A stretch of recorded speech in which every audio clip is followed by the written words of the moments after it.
পলাকবাৰী সমষ্টিৰ অন্তৰ্গত পাৰ্লি হুদুমপুৰ গাঁও পঞ্চায়তৰ অধীনত 162 নম্বৰ বুথত প্ৰধানমন্ত্ৰী মহোদয়ৰ যি মন কী বাত অনুষ্ঠান, সেই মন কী বাত অনুষ্ঠান আয়োজন কৰা হয় আৰু ইয়াতে মই নিজে উপস্থিত থাকোঁ আৰু দেখিছোঁ যে ৰাইজৰ যথেষ্ট উৎসাহ। মাননীয় দেশৰ প্ৰধানমন্ত্ৰী নৰেন্দ্ৰ মোদী ডাঙৰীয়াক সকলোৱে ভাল পায়। অসমৰ যিদৰে মাননীয় মুখ্যমন্ত্ৰী ডক্টৰ হিমন্ত বিশ্ব শৰ্মা ডাঙৰীয়াক ৰাইজে যথেষ্ট ভাল পায়। আমাৰ মন কী বাত অনুষ্ঠানৰ জৰিয়তে প্ৰধানমন্ত্ৰী মহোদয় প্ৰথমবাৰৰ কাৰণে এজন দেশৰ প্ৰধানমন্ত্ৰীয়ে মন কী বাতৰ জৰিয়তে ভাৰতবৰ্ষৰ সকলো ৰাইজৰ লগত তেওঁ মত বিনিময় কৰে। প্ৰথমবাৰৰ কাৰণে এনেকুৱা এটা অনুষ্ঠান এজন প্ৰধানমন্ত্ৰীয়ে অনুষ্ঠিত কৰিছে আৰু তাত সকলো ৰাইজে সহযোগিতা কৰিছে। এইটো ডাঙৰ এটা উপলব্ধি ভাৰতবৰ্ষৰ প্ৰত্যেকজন ব্যক্তিৰ কাৰণে।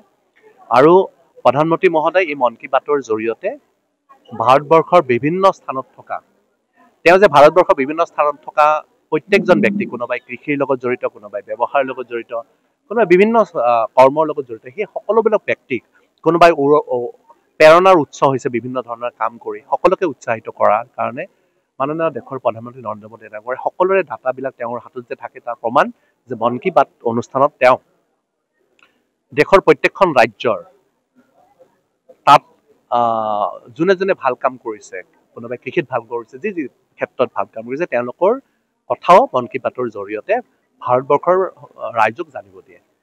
এইটোৱে তেওঁৰ দেশৰ প্ৰতি যি আনুগত্য, সেই আনুগত্য প্ৰকাশ কৰে আৰু সেইটো কাৰণে ভাৰতবৰ্ষৰ ৰাইজে এই প্ৰধানমন্ত্ৰী মন কী বাত অনুষ্ঠানটো অত্যন্ত গুৰুত্ব সহকাৰে আৰু পলাকবাৰী সমষ্টিটো আজি আমাৰ যি 262টা যি বুথ আছে, সেই 262টা বুথতে মন কী বাত অনুষ্ঠান আয়োজিত কৰা হৈছে।